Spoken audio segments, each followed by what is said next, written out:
21장 15절에서 17절까지 보겠습니다. 요한복음 21장 15절 말씀에서 17절 말씀까지 제가 15절 읽고 16절 성도님들이 17절은 또 다 같이 읽도록 그렇게 하겠습니다. 15절 먼저 읽습니다. 그들이 조반 먹은 후에 예수께서 시몬 베드로에게 이르시되 요한의 아들 시몬아 내가 이 사람들보다 나를 더 사랑하느냐 하시니 이르되 주님 그러하나이다. 내가 주님을 사랑하는 줄 주님께서 아시나이다.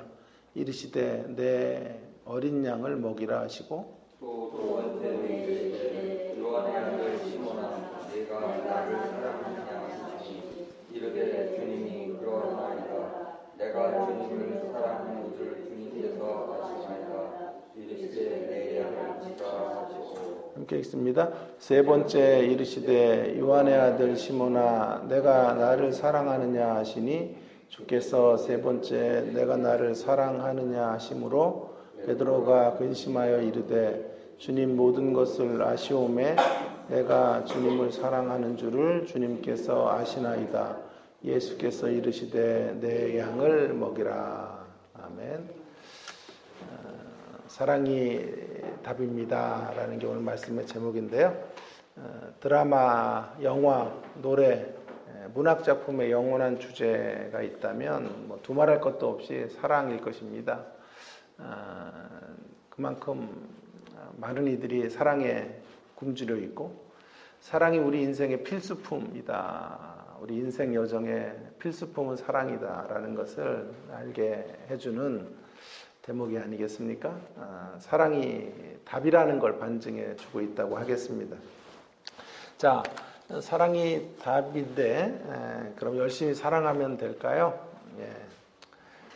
그렇게 단순하지가 않아요. 성경이 그렇게 단순한 방향으로 우리를 초대하고 있지 않다라고 하는 것을 우리가 늘 눈여겨볼 필요가 있겠는데요. 물론 사랑이 답이지만 사랑만큼 또 위험한 것이 없습니다. 사랑이라는 이름의 깊은 상처를 받을 수도 있어요. 그래서 제가 이런 말을 종종 했죠. 사랑이라는 어떤 필수품에는 언제나 한 글자를 써두어야 합니다. 치국주의라고 써야 됩니다. 치국주의라고 써두어야 한다라고 주장을 했습니다.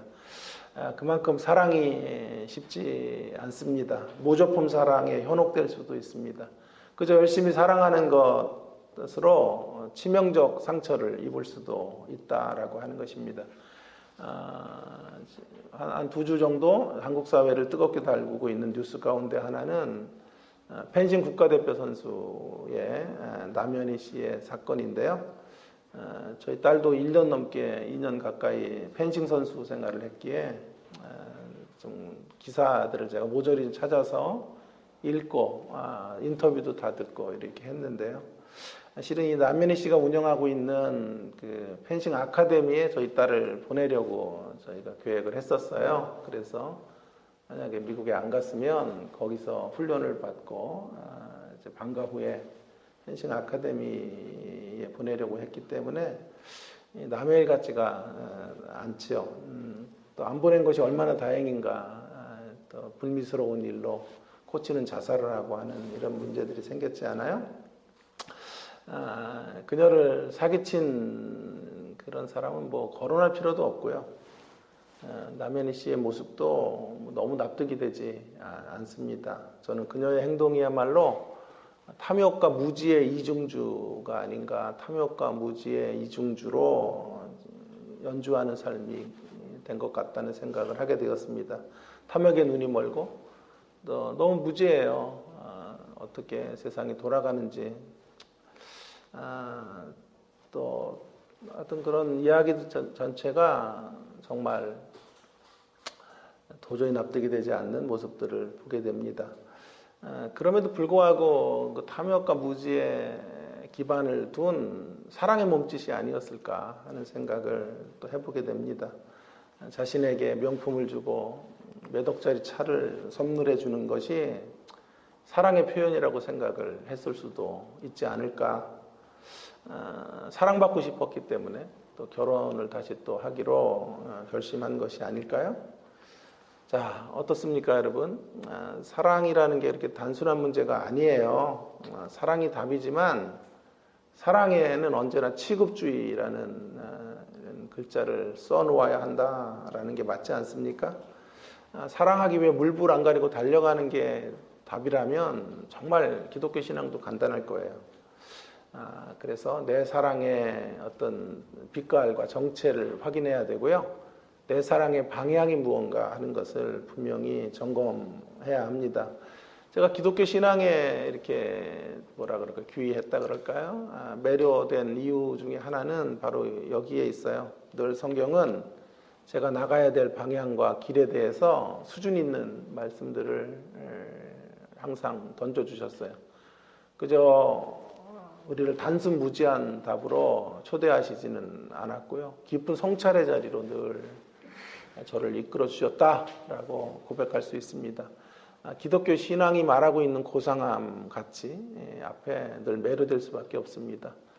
나는 왜 기독교인인가 라고 묻는다면 여러 가지 답이 있겠습니다만은 그 중에 하나가 이것입니다. 전후좌우를 살피지 못하는 단편적인 삶의 자리를 제시하지 않고 전후좌우를 살피며 살 수 있는 심플한 삶, 단순한 삶을 요청하고 계시기 때문이다. 전후좌우를 살피지 못하는 단편적인 삶은 안 되겠죠. 그러나 전후좌우를 살피면서도 아주 심플한 삶을 가게 하시기 때문에 저는 기독교인으로 오늘도 서 있습니다. 사랑이라는 주제 역시 결코 우리에게 실망을 주지 않는 그런 메시지로 다가오고 있는 것을 보게 됩니다. 그래서 오늘 주님이 우리에게 말씀하시는 매우 고퀄리티의 교훈을 좀 생각해 보는 시간을 가져보기를 원합니다. 자, 오늘 본문의 초점이 어디 있는가부터 좀 이야기를 해보면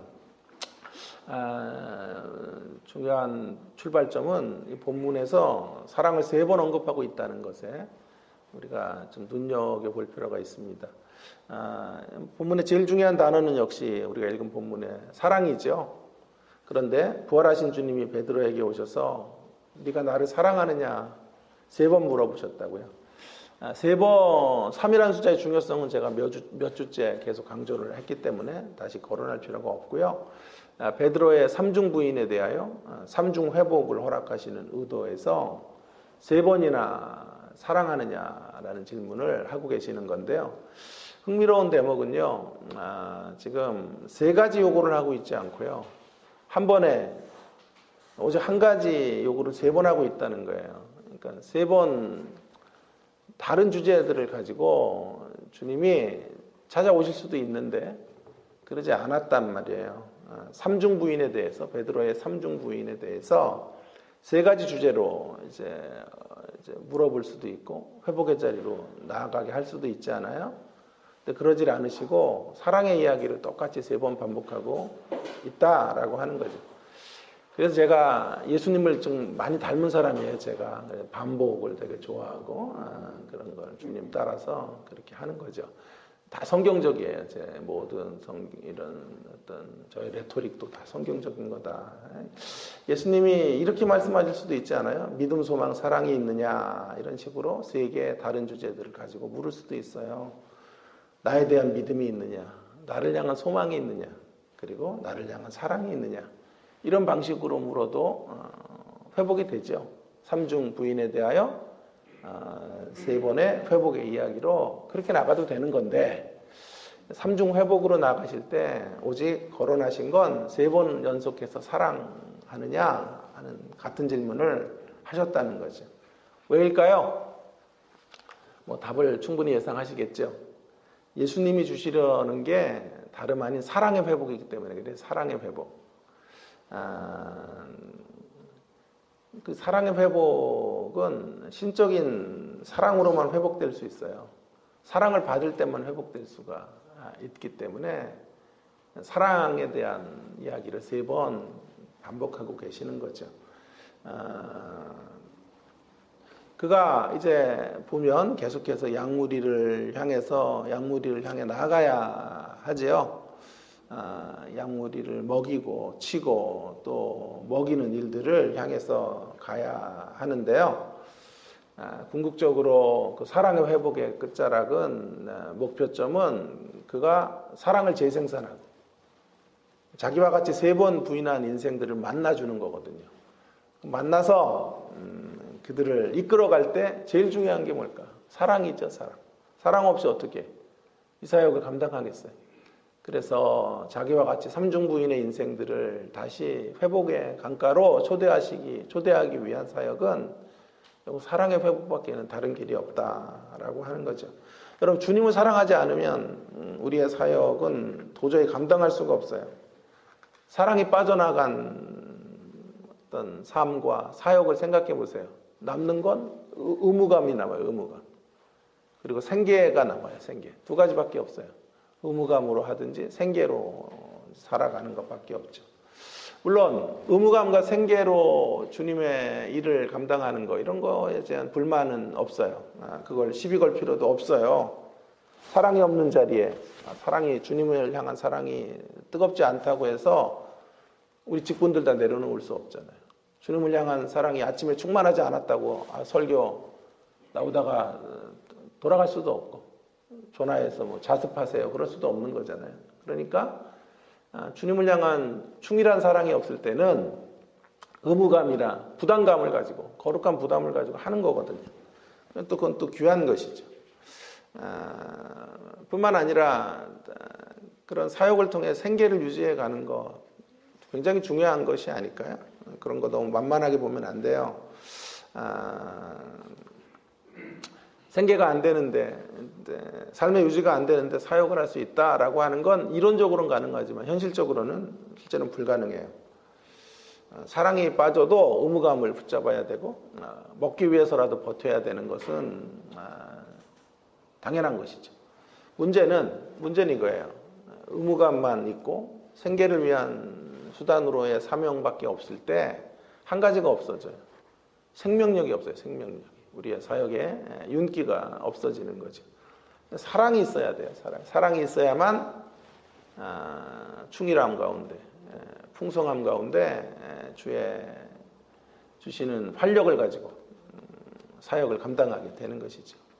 여러분, 이제 우리가 좀 청산해야 될 때가 되지 않았나 싶어요. 의무감으로 서 있는 사역, 부담감으로만 일해가는 그런 삶과 사역의 종지부를 좀 찍었으면 어떨까 하는 생각이 들어요.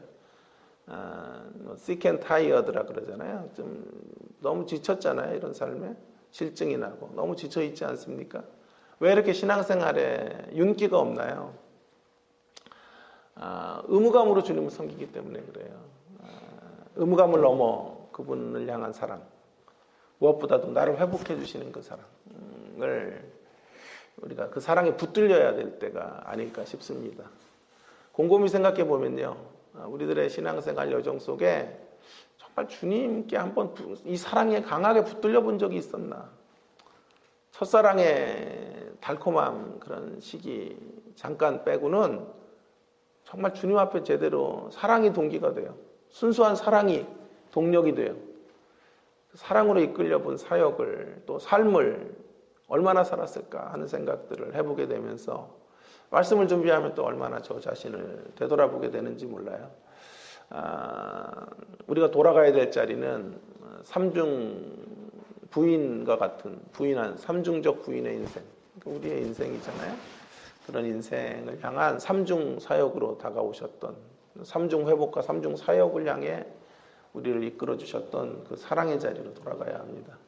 그 사랑이 이 아침에도 우리 마음을 사로잡게 되기를 바라고, 아침마다 새롭고 늘 새로우니 주의 성실이 큽니다 라는 찬양의 고백으로 감격에 겨워 그 찬미의 자리로 나아가시는 저와 여러분 모두가 되기를 주님의 이름으로 축원합니다. 자, 그러면 그 사랑에 대해서, 지금 성경이 말하는 그 사랑은 어떤 정체를 가지고 우리 가운데 다가오는가 하는 것을 좀 이야기해 보려고 그래요.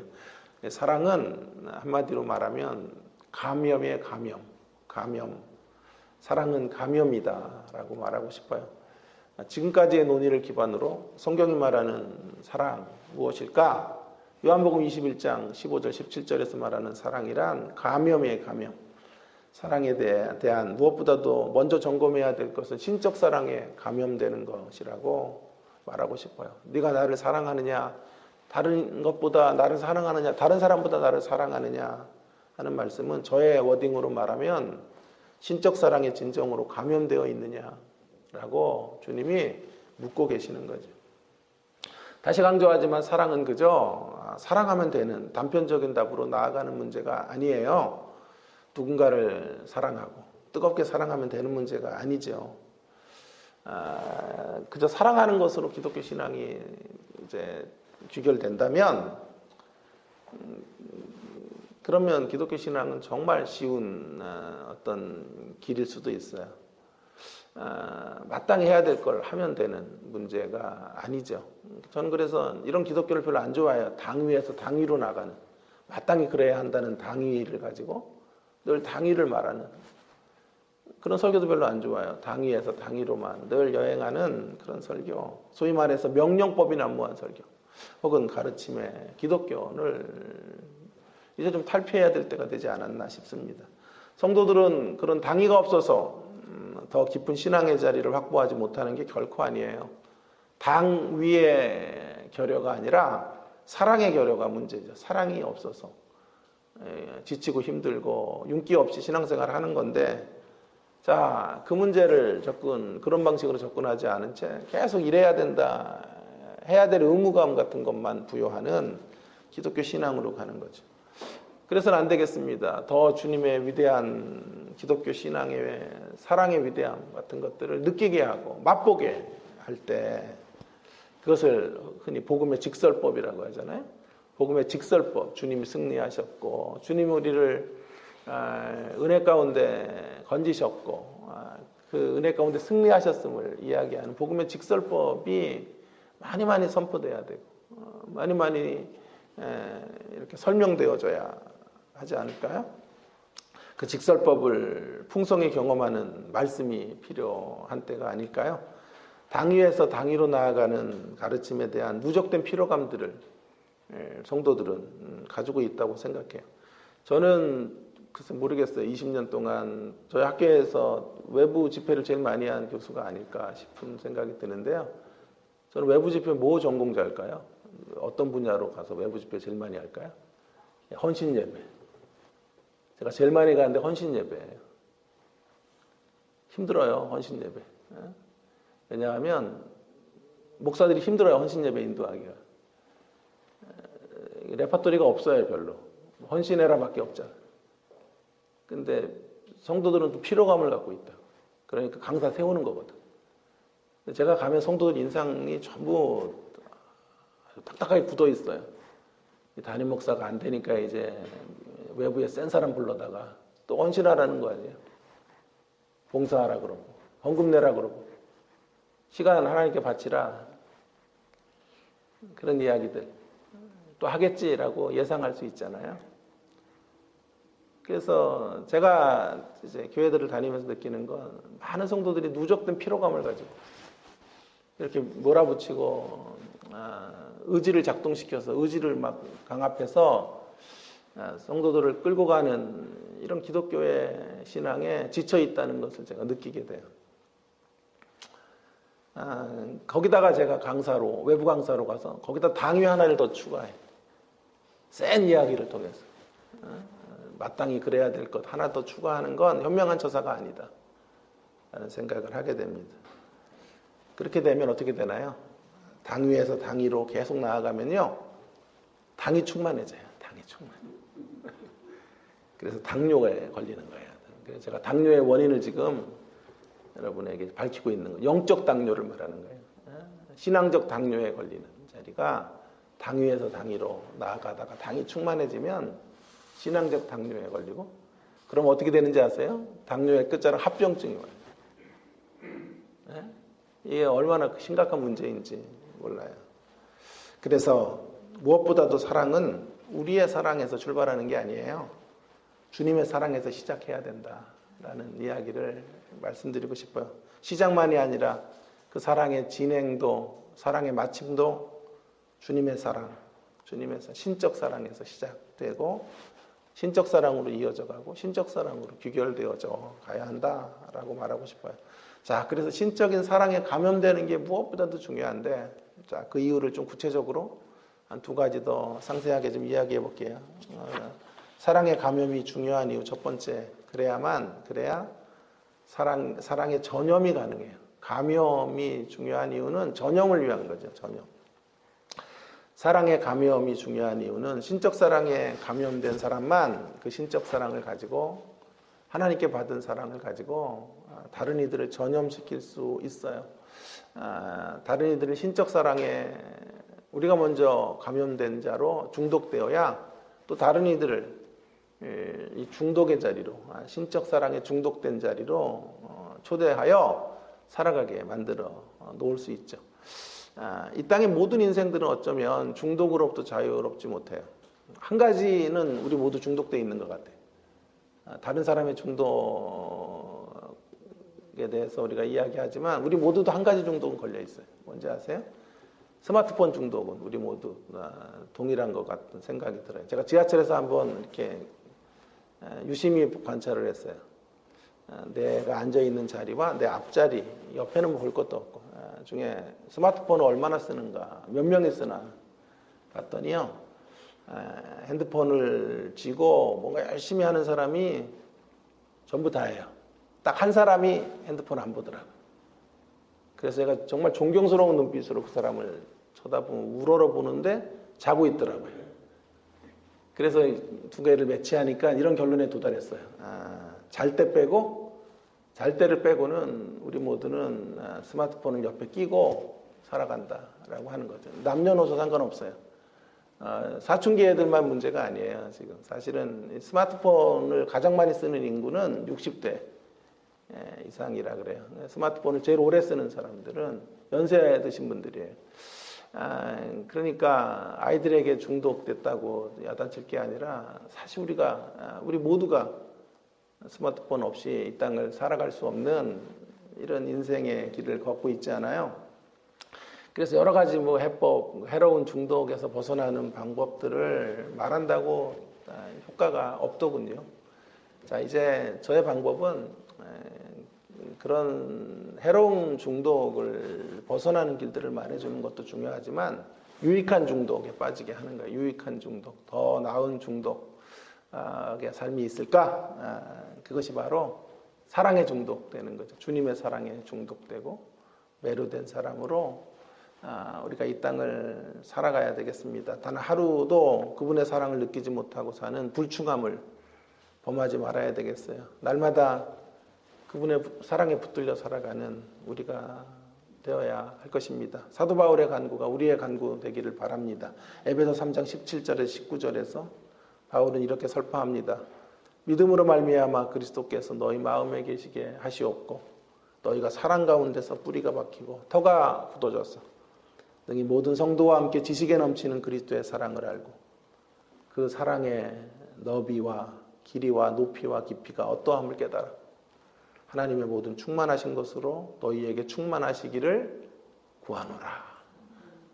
이런 삶의 모습들, 그 사랑의 넓이와 길이와 높이와 깊이에 그 깊이를 깨닫고 살아가는 날마다 그래서 그 사랑의 충만한 가운데 충만해지는 삶으로 나아가는 우리가 되기를 간절히 바랍니다. 이렇게 우리가 철저하게 신적 사랑에 감염된 자가 되어야만 그분의 사랑을 다른 이들에게 전염시키는 사역. 그래서 예수님의 사랑에 중독된 인생들 되도록 만들어줄 수 있을 것이다. 한 생에 불꽃처럼 살아야 되지 않겠습니까? 시시하게 살다가 의무감으로 살다가 늘 뒷걸음질치며 살다가 끝나는 인생. 그런 인생에 이제 지치고 신물나지 않아요? 이제 주님을 향하여 한번 강력한 감염이 돼요. 사랑에 감염된 자로. 그 사랑을 날마다 전염시키는 그런 인생의 자리로 나아가시는 우리 모두가 되기를 주의 이름으로 다시 한번 축원합니다. 자, 또 한 가지 이야기는요. 사랑에 감염이 중요한 이유 두 번째.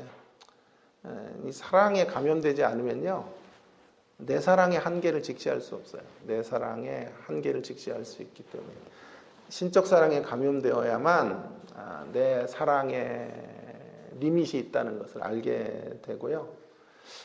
내 사랑에 절망해야 돼요. 내 사랑에 절망해야 사랑의 열매를 거두는 확실한 자리로 나아갈 수 있어요.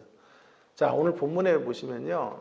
본문은 긍정적으로 말하면 사랑하라는 메시지지만 이제 그 과정을 보면요. 베드로가 제가 무슨 사랑을 할 수 있을까요? 그런 고백을 하고 있는 베드로의 모습과 함께 사랑하라는 메시지를 주고 있다는 것에 방점을 둬야 된다고 생각해요. 자, 주님이 집요하게 3번 네가 나를 사랑하느냐라고 질문하자 베드로는 2번은 이렇게 대답하죠. 내가 주님을 사랑하는 줄 주님께서 아시나이다. 그러다가 3번째 질문을 할 때는 3번째 질문을 연달아 하시니까 17절에 이런 구절이 나오죠. 17절에 베드로가 근심하여 이르되 근심했다라는 말이 들어와요. 이 말이 참 저에게 확 들어오던데 근심하여 이르되 주님 모든 것을 아시오매 내가 주님을 사랑하는 줄 주님이 아시나이다. 우리는 이 베드로의 대답에서 뭔가 중요한 지점들을 좀 발견하게 되는데요. 이전에 베드로가 주님을 이제 부인하기 이전에 주님 십자가에 돌아가신 이전에 베드로의 모습과 사뭇 너무 다르지 않아요? 그죠? 그런 비교를 의도적으로 성경 저자는 우리 가운데 상기시키고 있는 것이 아닌가 싶어요. 이전엔 어떻습니까? 예수님이 네가 나를 3번 부인하리라 그랬더니 아주 승을 내면서 혈기방자한 모습으로 저는 절대로 주님을 부인하지 않습니다. 그렇게 절대로 어떤 경우에도 저는 부인하는 일은 없습니다. 저는 의리입니다. 의리. 제 인생의 중요한 삶의 모토는 의리입니다. 스승님을 부인하다니요. 그런 일은 없을 것입니다. 그렇게 자신했던 사람이죠. 그는 자신의 사랑의 결단이 자신을 그 결단만 하면 끝까지 그 사랑의 길을 걸어갈 수 있게 할 거라고 생각했는지 모르겠어요. 그 사랑의 결단의 한계를 직시하지 못했던 대답을 한 거죠. 이전에는 자기 확신에 근거한 대답. 저는 절대로 주님 부인하지 않습니다. 자기 확신에 근거한 대답을 하고 있었어요. 그러나 이제 대답의 결이 좀 달라졌죠. 자세가 바뀌었죠. 대답이 이거예요. 제가 주님을 사랑하시는지 주님이 아시지 않습니까? 제가 부족합니다. 제 사랑이 한계가 있지만 그러나 제가 주님을 그래도 부족한 중에도 주님을 사랑하는 거 그것만은 주님 사실입니다. 이렇게 고백하고 있는 거거든요. 네가 나를 사랑하느냐고 할 때 저는 어떤 경우에도 주님 사랑하죠. 어떤 경우에도 주님 부인하고 세상으로 가는 일 없죠. 라고 말하는 것이 아니고 그는 겸비하게 자기를 낮추면서 제가 주님을 사랑하는 줄 주님이 아시지 않습니까? 왜 그런 질문 하세요, 주님? 이렇게 대답하고 있는 거죠. 베드로는 자신의 주님을 향한 사랑이 있지만 자신의 주님을 향한 사랑의 한계도 역시 있다는 사실을 이제는 알게 된 사람이에요. 주님이 아십니다. 이렇게 대답하는 거죠. 내가 할 수 있다가 아니라 주님이 제 사랑을 아시지 않아요. 라고 말씀드리고 있는 거죠. 목소리도 제가 목소리도 이렇게 깔고 하는 게 목소리도 베드로가 낮아지고 자신의 찬 목소리가 이제 사라졌어요. 풀이 죽은 듯한 목소리로. 더욱이 3번째 물었을 때는 근심하면서 왜 이렇게 또 자꾸 똑같은 질문을 하시나 또 무슨 문제가 있나 내 사랑의 고백 안에 또 문제가 있나 라고 생각하며 근심하며 다시 대답하고 있는 베드로의 모습을 보는 거죠. 인간적인 자신감이 다 빠진 채 자신의 한계 앞에 고개를 숙이면서 가슴으로 흐느끼며 주님을 향한 사랑의 고백을 드리고 있는 거죠. 그때 새로운 사명을 위임받게 되고 합격 인정을 받게 된 것이죠. 여러분, 베드로는 주님을 사랑하지만 자신이 뭘 할 수 있을지 모르겠다고 고백하는 거예요. 그런데 그런 고백의 자리가 주님의 사랑에 감염되는 자리고 그런 고백과 함께 주님의 사랑에 감염되어지고 그는 회복된 자로 그 사랑을 전염시키는 인생의 길을 걷게 된 것이죠. 저는 이것을 굉장히 중요하게 생각해요. 우리가 사랑하기 위해서는요, 먼저 사랑에 절망을 해야 돼요. 사랑의 한계점 앞에 처절하게 무너져야 돼요. 역설적이게도요, 내 사랑의 한계를 직시하고 내 사랑의 절망이 있어야만 아름다운 사랑의 결실들을 맺을 수 있는 것이죠. 이것이 없으면 어떻게 되는지 보세요. 내 사랑을 절대시하고 하나님의 사랑에 감염되는 자리가 내 사랑의 한계점을 인식하고 주님의 사랑 없이 안 됩니다. 그래서 감염이 되는 거거든요.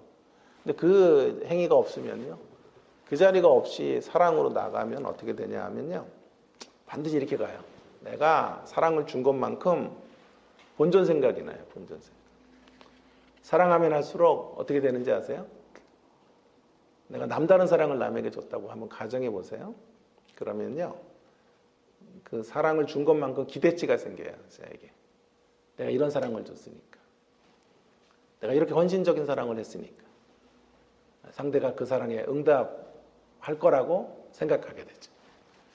근데 대부분 응답이 안 돌아올 때가 많아요. 아, 인간이 어떻게 저럴 수 있어? 라는 지점에 떨어져요. 그럼 어떻게 되나요? 내가 이따만큼의 사랑을 줬는데 돌아오는 게 없으면요, 대부분의 인생들이 상처를 받아요. 그리고 더 심해지면요, 내가 준 사랑의 반대 방향으로 달려가면요, 어떻게 되는지 아세요? 사랑한 것만큼 미움이 커지고, 그럼 반드시요, 관계가 깨질 확률이 높아요. 저는 이제 학교에서 20년 동안 교수 생활을 하니까요, 제가 좀 예민한 사람 아니에요? 그래서 재미난 현상들을 많이 봐요. 특별히 여자분들이 이제 많이 보는데요. 보면 이제 3년 내내요, 꼭 친한 사람 두세밖에 없어요. 늘 밥도 같이 먹고, 의자도 같이 앉고, 또 이 왼수들이요, 일찍 오면 또 자리를 잡아줘. 앞자리를 잡아가지고 책을 놔주고 거기 앉아요. 맨 앞자리에 쪼르르 한 3명 앉아요. 그리고 보면, 잘 관찰해 보면, 밥 먹으러 다니고, 늘 그냥 집에도 놀러 가고 서로 이렇게 친해요. 그러다가 이제 한 1년쯤 지나고 2년쯤 되었는데요, 갑자기 이상해요. 셋이 앉다가 둘이 앉고 하나가 저쪽 뒤로 앉아요. 그럼 뭐 100% 확실해요. 관계가 깨진 거예요. 누가 한 사람이 열렬하게 사랑하다가 아마 그 저쪽 뒤에 앉는 사람이 밥도 많이 사고 그랬던 사람일 거예요. 밥도 많이 사고 많이 선물도 챙겨주고 책도 사주고 학비 없으면 학비도 대주고 막 이렇게 사랑을 쏟아 부은 건데, 그러다가 관계가 깨진 거지. 관계가 깨져서 저쪽 뒤로 가잖아요. 그러면 어떻게 되는지 아세요? 약점을 또 잘 알지, 이 사람이.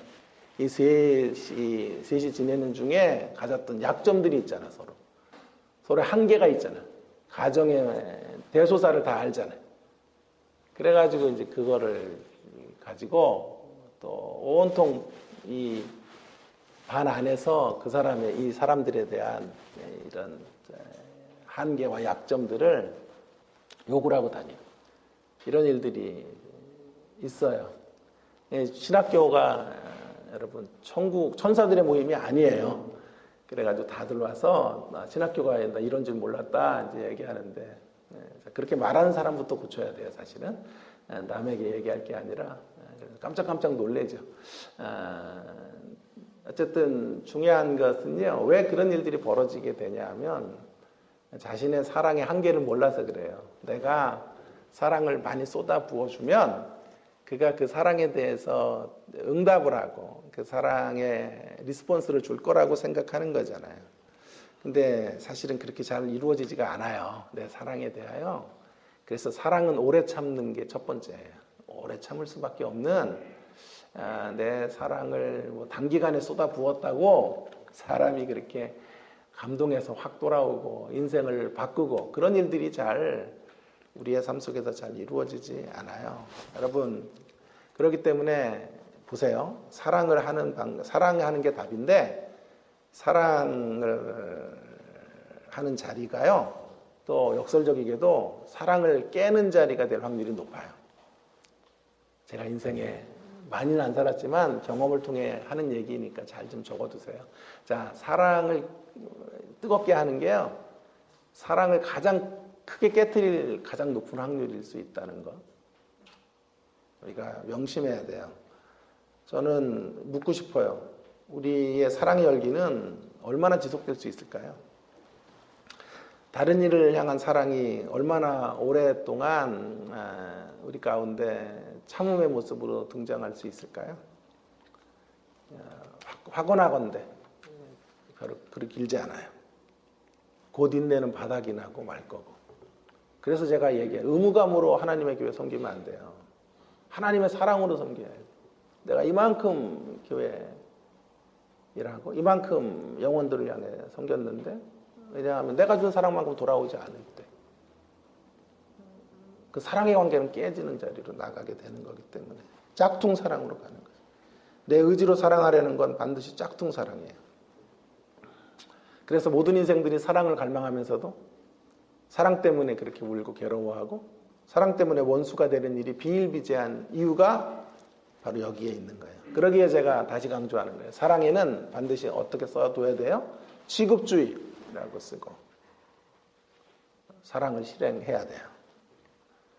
내 사랑에 절망해야 돼요. 내 사랑의 절망, 내 사랑의 한계를 고백해요. 그리고 주님의 도우심을 구해야 돼요. 주님 아시잖아요. 제가 주님 사랑하는지. 주님 제가 어떤 사람 끝까지 사랑하고 싶다는 건 아시잖아요. 끝까지 사랑으로 다른 이들을 품에 안고 싶은 마음만은 아시잖아요. 그러나 제 노력으로는, 제 의지로는, 제 결단으로는 할 수 없어요. 주님 제 사랑의 미천이 금방 바닥을 드러냅니다. 주님의 사랑을 다시금 폭포수처럼 저에게 부어주시옵소서. 그 사랑에 날마다 감염되는 인생 되게 하여 주시옵소서. 그때 우리는 사랑하게 될 거예요. 그때 비로소 그 감염을 통해서 사랑으로 나아가게 될 거예요. 그때 내가 상대에게 주는 사랑의 열기나 농도가 상대의 반응에 좌우되지 않는 경지로 가게 될 거예요. 위로부터 내려주시는 신적인 사랑, 날마다 감염되기 때문에 이제 옆을 향하여 아무리 나누어줘도 자원이 고갈되지 않아요. 자원이 없어서 사랑 잘 못하는 거예요. 신적 사랑이 충만하고 더 충만해지면 옆으로 나눠주는 것. 그리고 내가 나눠준 것만큼 반응으로 돌아오지 않아도 내가 나눠준 것, 내 기대치를 엇나가는 자리에 서 있는 상대를 봐도 우리는 그것 때문에 사랑의 관계가 깨지지 않고 오히려 더 지속적인 사랑의 모습으로 그를 향하여 나아가게 되는 우리의 모습들이 생겨지게 될 거예요. 자원고갈이 없는 사랑이어야 지속적 사랑이 되고 진정한 사랑이 돼요. 자원고갈이 없어야 돼요. 자원이 없어요. 자원고갈이 없어야 지속적 사랑이 돼요. 이를 위해서 내 사랑의 절망, 내가 내 힘으로 할 수 있는 사랑의 한계를 통과해야만, 이 중요한 관문을 통과해야만 신적 사랑에 붙들리고 그 신적 사랑에 붙들린 자들만 다른 이들을 사랑하게 되는 것입니다. 내 사랑의 한계를 직시하는 자리는요, 나를 비우는 자리거든요. 나로서는 안 되니까요. 이제 내가 비워진 자리에 주님의 신적 사랑이 우리를 채우게 되는 거죠. 그 사랑으로만 우리는 3번 부인한 베드로 같은 인생들을 만나서 다시 사랑할 수 있는 거죠. 사랑이 답이에요. 결론으로. 수식어 하나를 집어 넣는다면 신적 사랑에 감염되는 사랑이 답이에요. 신적 사랑에 감염되는 사랑, 그 사랑이 답이에요. 어느 분의 표현대로 말하면요, 죽지 못해 일하던 사람에서 이 사랑에 감염되면요, 죽음을 두려워하지 않고 일하는 사람이 돼요. 죽지 못해 일하던 사람에서. 회사 생활하는 대부분 사람들 죽지 못해 회사 생활해요. 그러나 신적 사랑에 감염되면 죽음도 불사하고 일하는 사람이 되는 거죠. 그렇다면 이제 우리 인생과 우리 교회가 가야 될 길은 선명해졌어요. 주님의 사랑으로 감염된 자로 억지로가 아니라 자원하는 심령으로 우리 인생의 걸음들을 걸어가시고 또 몸된 교회를 섬겨주시는 여러분, 저와 여러분 되기를 간절히 바랍니다. 뭔가 이끌려가는 삶과 사역이 아니라 뭔가를 이끌고 가는 사역, 사랑이 있어야 돼요. 사랑에 붙들려야 이끌려 가는 게 아니라 이끌고 가는 삶과 사역의 자리로 나아가게 돼요. 죽지 못해 일하고 사역하는 사람에서 죽음도 두려워하지 않는 그런 사역을 하는 사람으로 변하게 될 것입니다. 주님 앞에 설 때 뭐 하다 왔니? 라고 묻는다면 힘들지만 주변 사람들을 사랑하고 끝까지 오래 참고 특별히 주님의 십자가 교회를 향하여 교회를 세우는 일에 제 생애를 부족하지만 헌신하다가 왔습니다. 라고 고백할 수 있는 우리가 되었으면 좋겠습니다. 그렇게 주님의 사랑에 감염된 몇 사람들만 계신다면, 주님의 사랑에 이렇게 감염된 몇 분만 계시면요, 오늘 새벽 기도 오신 분들 10분 남짓된 여러 성도님들만 이 사랑에 감염된 자로 주님 앞에 헌신하고 몸된 교회를 세우기 위한 뜨거운 사랑의 발로로, 그 사랑의 몸짓으로 여러분이 움직여가 주시기만 한다면 우리 교회 어떤 어려움 속에서도 다시 든든히 세워져 가게 될 것이라고 확신합니다. 기도하겠습니다. 오늘 주신 말씀 기억하면서 함께 기도로 나아갈까요? 여러분, 사랑이 답입니다. 그러나 그냥 사랑하는 건 답이 아니에요. 세상은 그저 사랑하자 구호로 외치는 거지. 사랑이 답이에요. 그러나 감염되지 않는 사랑은, 하나님께 감염되지 않고 사랑하면요, 사랑의 열기만큼 사랑의 관계가 깨져요. 그래서 사랑하는 게 답인데요, 사랑하는 게 가장 위험한 거예요, 어쩌면. 그래서 반드시 우리의 사랑의 한계점을 통과해야 돼요. 내 사랑에 절망해야 돼요.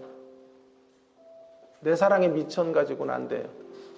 신적 사랑의 풍성함으로 감염된 자로 전염이 이루어져야 돼요. 그래서 주님이 말씀하시는 거예요. 네가 나를 사랑하느냐? 내가 다시 묻는다. 네가 나를 사랑하느냐? 내가 또 한 번 묻겠다. 네가 나를 사랑하느냐? 사랑이 없으면요, 이 새벽 기도도 의무감으로 와요. 의무감으로. 제가 얼마나 하나님 앞에 말씀 준비하다 울었는지 몰라요. 나는 주님의 십자가 교회를 사랑으로 섬겼나, 의무감으로 섬겼나. 여러분, 우리는 어떻게 교회를 섬기고 계세요? 우리 어떻게 하나님의 나라를 향하여 달려가고 계시는 거예요? 이제 의무감으로 사는 삶, 부담감으로 어쩔 수 없이 움직여가는 삶, sick and tired 되지 않았어요? 이제 그런 삶은 지치고 신물나요. 이런 삶에 종지부를 찍고 하나님의 사랑에 깊이 감염돼요. 그 사랑을 전염시키는 내 사랑의 순수성을 믿지 말고요, 내 사랑의 열기를 장담하지 말고 다시 주님의 사랑 앞에 서서 사랑의 폭포수 앞에서 떨어지는 그 물을 마시고 그 넉넉한 사랑으로 행동하고 다른 이들을 품에 안고 주의 교회를 다시 한번 일으켜 세우는 이 일에 하나님, 우리가 쓰여지기 원합니다. 저를 도구로 사용해 주십시오. 통로로 써주십시오. 동성으로 함께 기도하고 나아가겠습니다. 하나님 아버지, 은혜를 감사합니다. 오늘도 저희들에게 귀한 말씀을 주셔서 하나님의 사랑의 음성을 듣게 해주셔서 감사합니다. 네가 이 사람들보다 나를 더 사랑하느냐라고 도전하시는 주님의 음성 앞에 겸손하게 주님, 우리가 응답할 수 있게 되기를 원합니다. 하나님 아버지, 주님의 사랑 없이 하나님 아버지 사명을 감당하려고 했던 우리들, 사역하려고 했던 우리들의 모습들을 주님 용서해 주시고 주님을 향한 뜨거운 사랑을 하나님 다시 한번 갖게 하시고, 교회를 향한 사랑과 하나님의 나라가 세워지는 일에 하나님 아버지 깊은 열정을 가지고 하나님을 향하여 달려나가는 우리의 모습들이 되어지기를 소망합니다. 소망합니다. 하나님 아버지, 우리의 의지와 우리의 결단으로나 하나님 아버지, 우리가 가지고 있는 그런 하나님 아버지 신앙의 순수성만 가지고는 하나님 앞에 도저히 설 수가 없고 지쳐 쓰러질 수밖에 없사오니 다시 한번 주의 사랑에 붙들리는 우리가 되게 해주시고 주님의 사랑의 통로로 주여 설 수 있도록 은혜를 베풀어 주시기를 원합니다. 하나님 아버지 함께 해주시고 아버지여 주여 우리를 불쌍히 여겨주시고 거짓된 자기 확신에 근거한 하나님을 향한 사랑의 고백이 이제는 사라지게 하시고 주님의 깊은 사랑에 감염된 자로 아버지 하나님 전염의 역사 속에 쓰임받는 저희들 되어지기를 간절히 원합니다. 사랑은 오래 참는다고 하셨사오니 끝까지 인내하고 참고 견디고 하나님 아버지 그렇게 기다리며 주의 뜻을 이루어 나아가는 심령들이 다 될 수 있도록 주여 도우시고 인도하시고 은혜로 함께하여 주옵시기를 소망합니다. 주여 역사하여 주시옵소서. 인도해 주시기를 원합니다.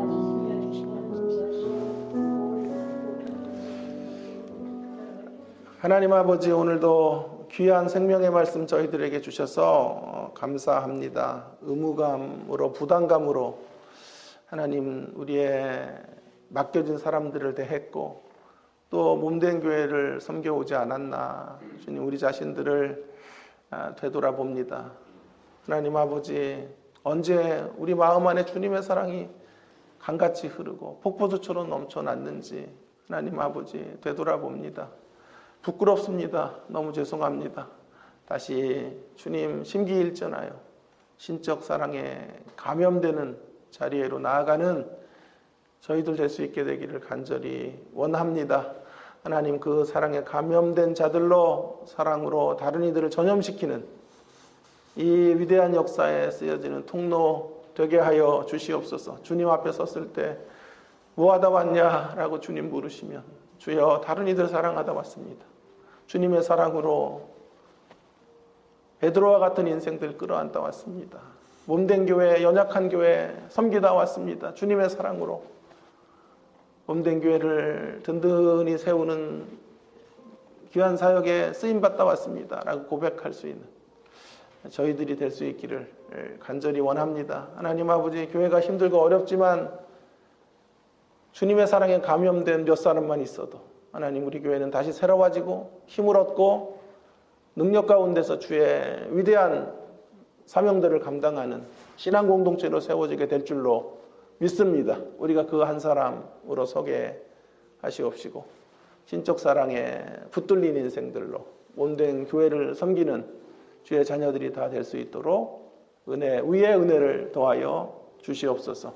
하나님, 주일 예배를 주 앞에 또 올려드립니다. 하나님, 주일 예배를 통하여 말씀을 통하여 우리가 회복되어지고 주님을 인격적으로 다시 만나고 교제하는 복된 주일 예배, 소중한 예배의 시간 되도록 함께 하시고 역사하여 주시옵소서. 우리 교회 날로 부흥시켜 주시고 더 힘있게 하나님의 사역을 위하여 쓰여지는 신앙 공동체로 든든하게 세워주시기를 간절히 원합니다. 하나님, 이 시간 또 개인으로 기도할 때 우리의 기도 속에 응답하시고 은밀한 가운데 주님과 내밀한 교제 강가로 나아갈 수 있는 복된 기도의 시간으로 함께하여 주시옵소서. 감사드립니다.